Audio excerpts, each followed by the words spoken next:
Une ceinture de banane et une danse endiablée l'ont rendue célèbre dans le monde entier. Mais Joséphine Baker a eu plus d'une vie.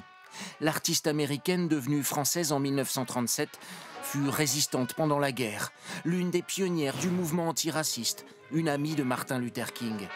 Une femme libre et engagée qui va entrer au Panthéon, une pétition à accélérer les choses. C'est une personne, Joséphine Baker, finalement, qui est extrêmement fédératrice. Elle a, par son courage, par ses engagements, elle rassemble naturellement les gens.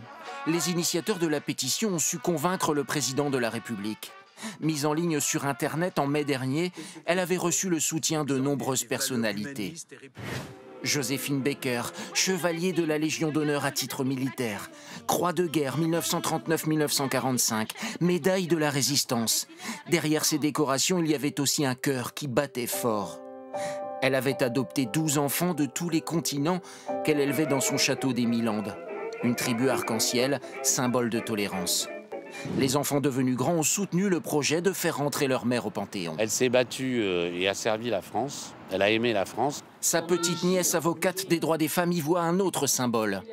Le symbole de ce que représente Joséphine, noire, artiste, née en Amérique, réfugiée, migrante, il est le reflet de ce qu'est notre République.